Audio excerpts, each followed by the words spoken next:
Hey guys, welcome back. Steve again. Hey, today's video I want to talk about leadership. And I'm going to try to stay on track. I say that every video, but I promise I'm going to get better. So before we get started, first thing I want to do is I want to give a shout out, like I said I would. Today, it's different. I don't have a hat. I don't have any kind of memorabilia. What I have to show for this person is me, because this person has helped me tremendously. This guy, his name is Jeremy Lombard. So shout out to Jeremy Lombard back home in Topeka, Kansas. Jeremy and I met when I was working for Caterpillar, and he changed my life.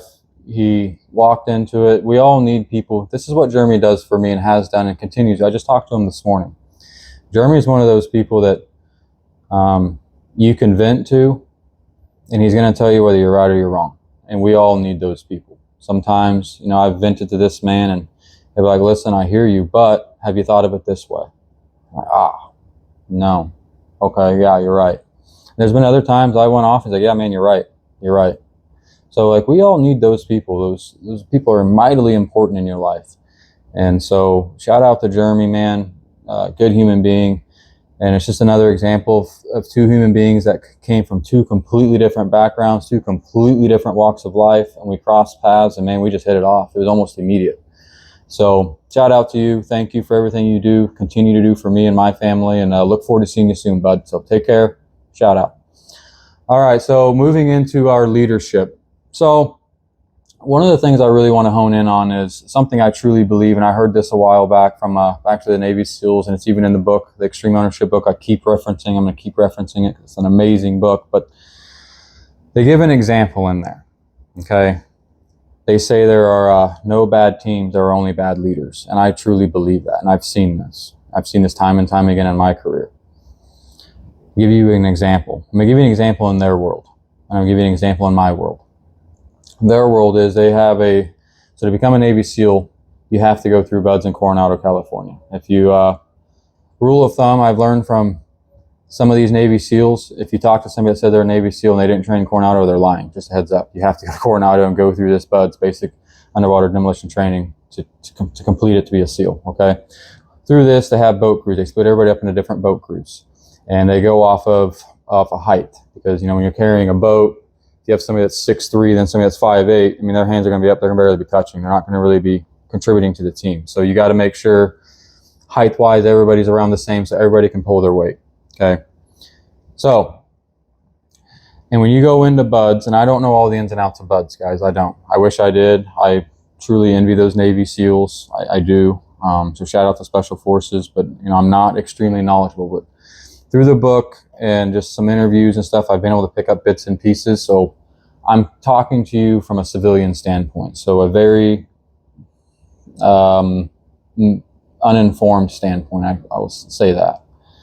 So if you want to be in leadership, you can actually, before you get into BUD/S, you are looked at as a leader. This isn't, and I'm sure you can probably promote within the ranks as you spend your career in there, but you can also go into BUD/S as a leader. And so those are the people they put in charge of these teams during these classes.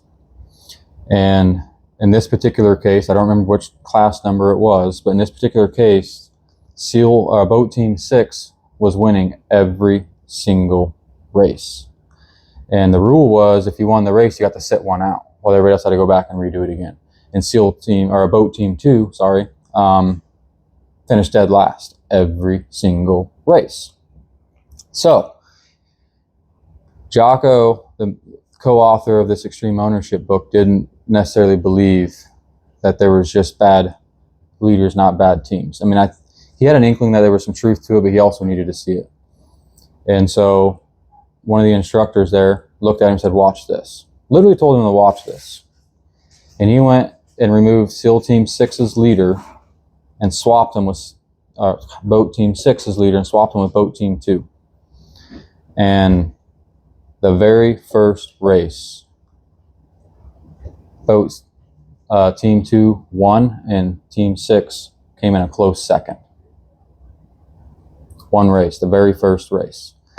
Now, what's the difference? Why? Well, the reason is extreme ownership. The other leader was finger pointing. You're not doing this. I need you to do this. I need you to use finger pointing.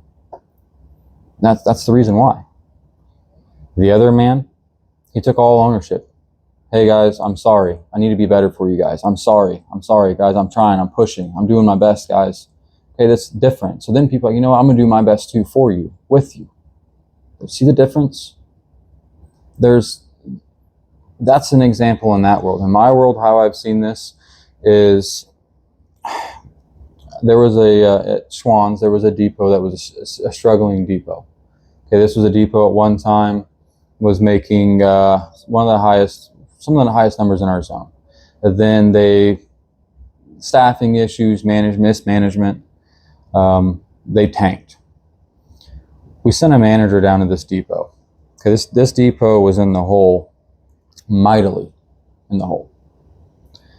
Sent this manager down there, and within 6 weeks, this dude hit bonus. So we changed one thing. We put a manager in the building, and it was almost that quick. I mean, whop, you ran the numbers the next day, and you're like, it's leadership, guys. It was a team that was struggling because they didn't have a leader. And then a guy walked in there with some leadership ability and some support, and boom. I mean, that quick. So it's extremely important to always have ownership as a leader. Own your mistakes, own your flaws. If your team's struggling, you're struggling. If your team's winning, you're winning. If your team's losing, you're losing. You know, it's not them, it's you. You are the face of the team. So you go up and you go down with them. That's just the way that works. And if that's not going to be your cup of tea, it's not for everybody. It's not, guys. It's you put in some situations that are uncomfortable. You have to have some uncomfortable conversations. I'm going to get into some of that. It's not for everybody. And I had somebody ask. I was watching an interview, and somebody asked somebody. I can't remember who it was. Like, I really need to start writing this stuff down so I can give these people credit. But they asked them about leadership, and if you could give anybody advice before they get into it, what would you say? And he said, if you're not prepared to tell somebody that you truly care about and love some bad news, then you're not ready to be a leader. Because unfortunately, I promise you, if you're a leader, at some point in time, you're going to have to make a decision for the betterment of the team that's going to go against somebody that you truly care about. That's nature of the beast. Okay, so that's the example from the Extreme Ownership book of there are no bad leaders, guys, or no bad teams. There are only bad leaders. That's a fact. There are no bad teams, only bad leaders. If your team is struggling, it's your fault. It's not their fault. It's your fault. I don't care who you have on your team. If you don't believe me, invite me to your building. I'll sit in on a couple meetings and I'll show you exactly what it is. Okay, it's your fault. Look in the mirror. Now, let me tell you a story about when I started as a leader. My first week on the job. So I started and I took a depot over, and I was so excited, guys. I finally had an opportunity. If somebody finally believed in me, I finally punched my ticket. And then I showed up to do the job. And I remember I went to my motel room that night because my wife we hadn't quite moved. We were in the middle of a transition, so I had to spend a couple weeks away. But anyways, I called her that night and I told her, I said, I think I made a mistake. I may be in over my head. I thought at the time, I was like, maybe I really, really wanted this stuff, but maybe I bit off more than I could chew. And so fast forward to the 5th day on the job on a Friday, I go home to see my family. I've been gone all week, stressed all week, and one of my employees calls me and we get into a yelling match immediately. This dude calls me and he is not happy with me. And so I hang up the phone and I call my mentor that was helping me, and I said, man, I don't know what to do. And so he kind of helped guide me a little bit through that. I really thought I was going to fire this guy, like truly. That day, I was firing him. You're not going to sit there and disrespect me. I'm going to show you who I am, right? So fast forward to the following week, I print out this dude's termination paperwork. I call HR. I get the approval. I bring him in my office. I have this paper face down. And I pull him in, I shut the door, and I was just honest with him. I said, listen, man, I don't like your attitude, and neither does anybody else. And I'm not going to put up with it. We all come here to make a paycheck. And I'm not going to I refuse to allow somebody to come in here that walks in this room day in, day out with a negative mindset. And if you're not able to bring that out the door, this isn't going to work. And I was expecting this guy to blow up at me because our previous conversation, he was very confrontational. And so I was expecting to blow up, flip this paper over, sign our little names, escort him out, and move on with my day. That's what I thought this was going to do. As soon as I got done talking, he just started breaking down crying and apologized. Said, man, I'm sorry. And my mom's dying. Found out my girlfriend's sick as well. And unfortunately, he had some health issues as well. And once we broke that wall and that barrier down, I was like, listen, man, I understand.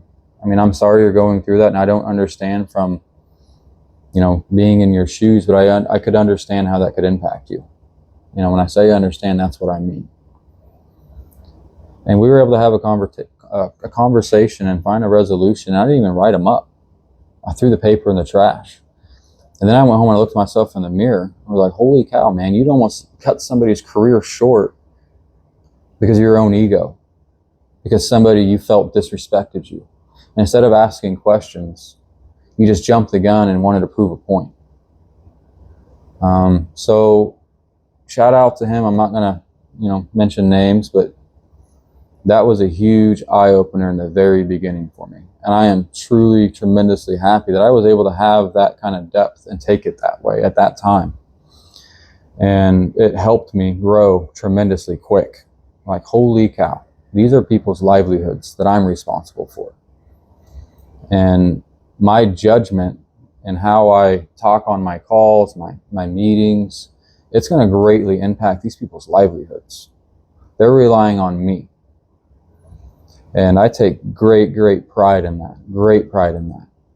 And I don't ever want to go a single day, letting that stuff go to my head, because people are counting on me and relying on me to stick up for them in rooms that they're not in. That's what you do as a leader. When I was at Schwann's, we all had route numbers. And I never would say route numbers. I'd say names, because these people had names. And that way, when jobs came open, hey, man, you're always talking about this guy. What's his interest in this stuff? Does he want to be a leader? And that's how you get your people promoted. Quit hiding behind the numbers and trying to take the credit for the work that they're doing. They're the ones out there doing all the work. They're doing the hard work.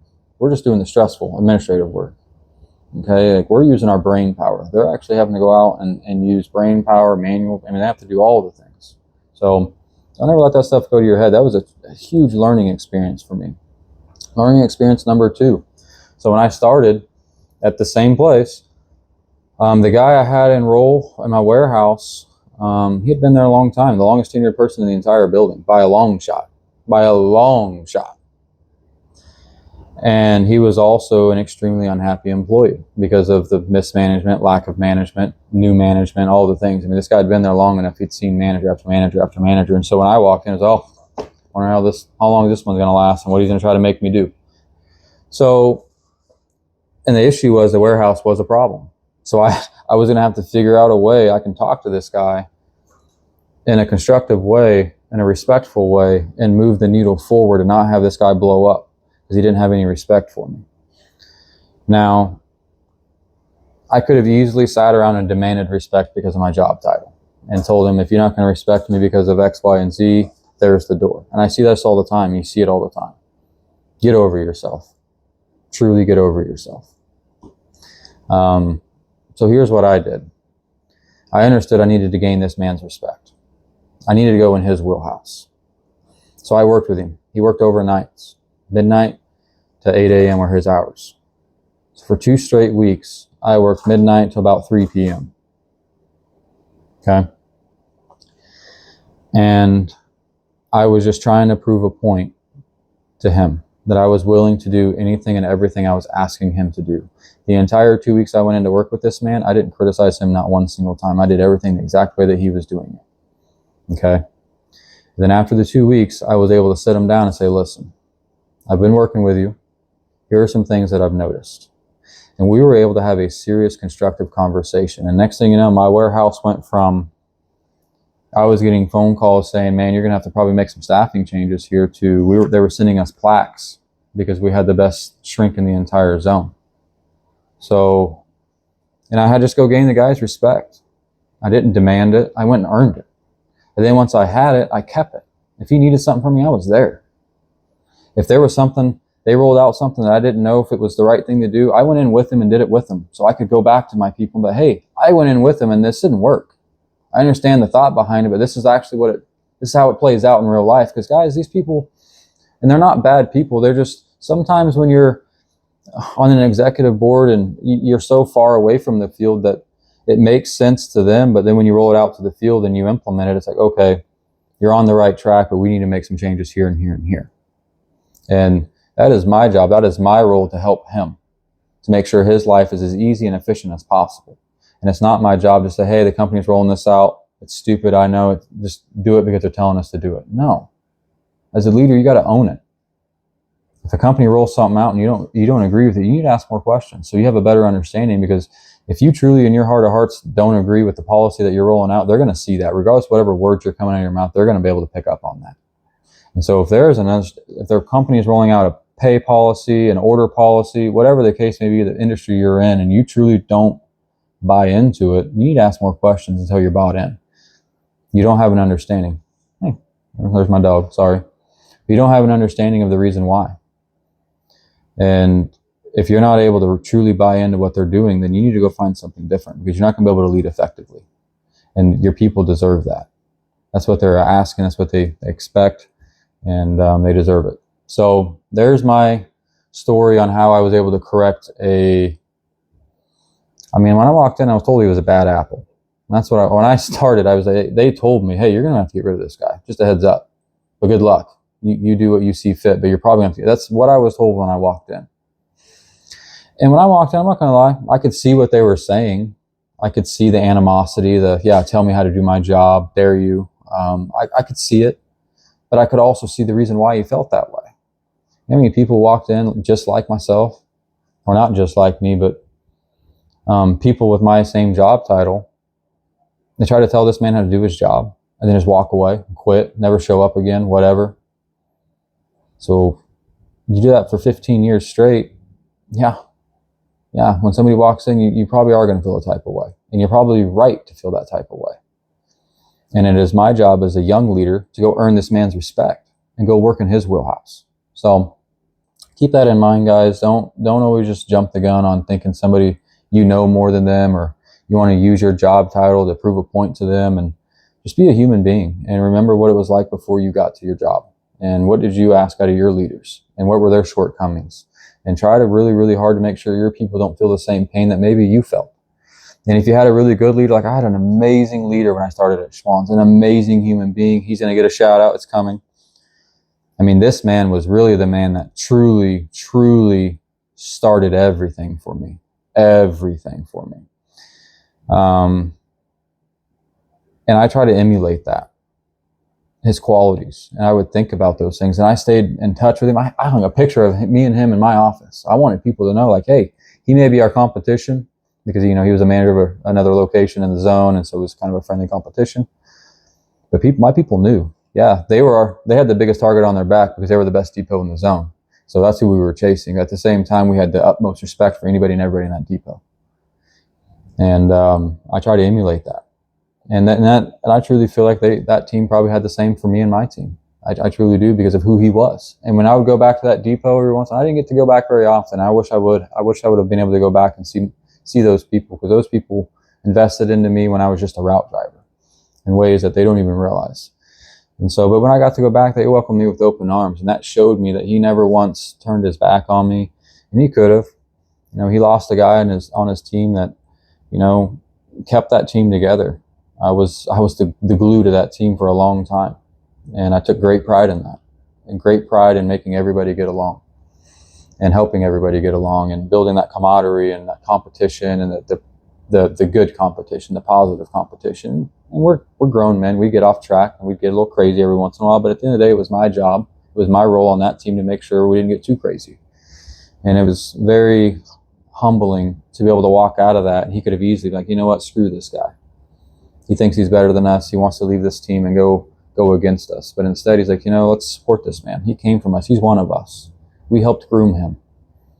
And so Awesome. So I want to go to the other side, the negative side. Okay. So I've worked for somebody. I'm not going to mention names, not going to mention companies. They know who they are if they're watching this. And they display none of these traits. They can't get out of their own way. Their ego gets in their way. You can go to this person and say, hey, I need help. Just blatantly. That blatant, say, hey, I need help. Can you come here? Can you do this? I'm struggling. Can you help here? And that falls on deaf ears.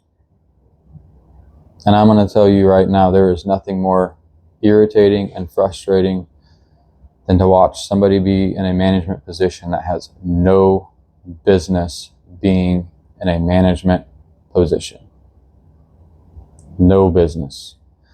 You have a whole team that's struggling. You have a team that's not adequately trained. It's causing serious issues, conflict, customer conflict. Now then it gets to the point it starts causing conflict amongst the team. And that's exactly what happened. And it literally stemmed from a lack of leadership at the top position and a lack of accountability. And it was extremely hard and disheartening to watch. And it was hard because I had people really invest a lot of time in me on the leadership piece. And when I walked away I was still in a leadership position. It was just a different type of leadership position. You know, I was helping communities, companies, CEOs. I didn't necessarily have employees directly underneath me, but I was managing accounts, companies, things like that. And that was on purpose. I wanted to kind of take a seat and take a step back on purpose. And then I quickly realized, once I figured out who I was working underneath, I was like, okay, well, this isn't going to work. This isn't going to work at all. And I wish I would have spent a little bit more time thinking about who I was going to work underneath and how that was going to impact my mental state. Because I'm going to tell you, it put me down some rabbit holes that I probably had no business going down, just because I was just so frustrated and angry. And luckily, people like Jeremy, I was able to meet, and he was able to help keep me grounded, keep me sane through the whole thing. And through this whole thing, I was meeting tremendous people, building these awesome connections that I still have to this day. And I'm going to keep these people next to me forever. And so I share that with you because if you guys are in a position where you're working for somebody, you're working underneath somebody that just you truly honestly feel like has no business being in that role, reach out. Okay, that's what I do. I correct these things for companies. I can go in there. We'll get it figured out. And it doesn't necessarily mean they need to get fired. Maybe they don't have an understanding. Maybe they're not asking the right questions. Maybe they have fear. Maybe they have an ego. Maybe just need somebody to go sit down and explain what their ego and everything is doing to everybody else in the whole team. Which brings me to my next point. I met with a CEO a couple weeks ago, and I had met with her team, and they were rolling out a new policy, and they felt like it was going to impact some people on the team were going to leave to go to their competitors because of the new policy. And I asked them, I said, have you said this to the CEO? Well, no. I'm like, well, why? And the room was silent. I said, well, no, why? Like, is the CEO scary? Are they mean? And well, no. CEO has an open door policy. I'm like, okay, well then why aren't you guys asking questions? If you guys feel like this is wrong, why aren't you asking questions? So let me ask you this. I said, do you feel like your CEO would purposely roll a policy out that would make you guys all want to leave and make the company lose a bunch of money? Do you guys feel in your heart that the CEO would purposely do that? Well, no. Oh, okay, well, why aren't you guys asking questions? Well, I don't want to feel stupid. I don't want them to think I don't understand. This was coming from the leadership group. I had the leaders and their teams in this room, but the leaders were the ones speaking. And they didn't want the CEO to think that they were stupid by the questions that they were asking. Okay? So then I went and met with her. And I sat down and said, I met with your team, had a great conversation. And she was all about, oh yeah, tell me more. And I asked her some questions. I said, how do you feel like your team respects you? Oh no, I'm easygoing and relaxed and laid back, and they know I have an open door policy. Okay. Did any of your team ever come in here and ask questions?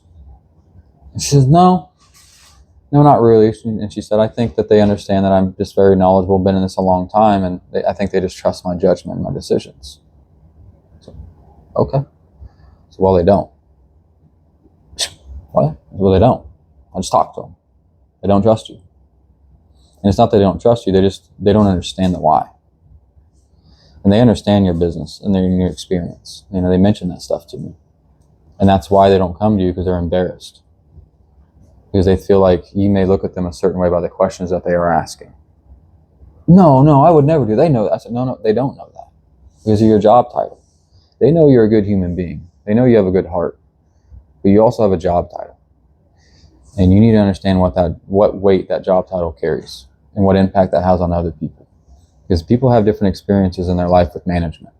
I've hired people that were amazing employees that were terrified of me the whole time. And I never did anything to them. And I would tell them, guys, there's no reason to be scared. And they were just terrified, but it was because of management they had in the past. And so, we were able to go have a meeting and mesh the two together and whatever, but that's just one example. And the sad thing is, in that book, Extreme Ownership, there is almost an example that's almost identical to this. This book inspired me to start doing this stuff because I realized, this is my passion. This is my background. I spent a lot of time investing into myself in leadership, to have self-awareness, self-reflection, accountability, So that's that story on the CEO. I just want to stop in and talk about some leadership things today. There's going to be more on leadership. There's a lot that goes into it, a lot. And at the end of the day, if you're in a leadership position, you just need to make sure you're always grounded and understand what it felt like before you were in that position. And understand the impact that you can make on people, positive and negative. And also understand that, even though you may think you're an easygoing person and you're easy to talk to, at the end of the day, you still have a job title and that carries weight. And you need to understand what weight that carries. And just quit assuming that just because you feel like you're an easy person to talk to, that everybody feels comfortable talking to you and asking questions. Because that's not true. That's the furthest thing from the truth. And I see this all the time. Companies are struggling and failing, and it's simply because the people are scared to ask questions and they don't know the why. So there's a huge divide. So if you're in a leadership position, you're listening, just take a look in the mirror and just make sure you're doing right by your team. I'm not trying to call anybody out specifically. Just make sure you're doing right and doing right by everybody on your team, and make sure you're helping them move forward and promote. So anyways, guys, that's going to be the conclusion of this video. I appreciate you guys stopping in. I hope this helped. Hopefully there's some valuable information. Hopefully some experiences that I've had can help some other people not make the same mistakes and be better than I was. So that's the goal here. That's all I'm trying to do. So appreciate all your support. Please like, share, follow, subscribe, all of the things. I do greatly appreciate it. And I don't know if you guys saw it yesterday, but I am going to have my first interview coming on. The gentleman I mentioned in my very first video, Brandon, and his wife, Jessica, they're actually going to be flying in to come see us, and they said they want to do an interview. So I'm super, super, super excited so you guys can see these people, meet these people, and see their perspective and hear their story and where they come from and how they view the world and why. And so it's extremely, extremely happy because these people changed my entire life. One conversation, I was like, wow, holy smokes. So I'm super excited. So enjoy the rest of your day, guys. It's Friday. I hope everybody has a good weekend. I'll talk to you guys on Monday. Follow my TikTok. I'll be posting throughout the weekend, but I'm not going to make any more YouTube until Monday. So appreciate you guys for stopping in. God bless.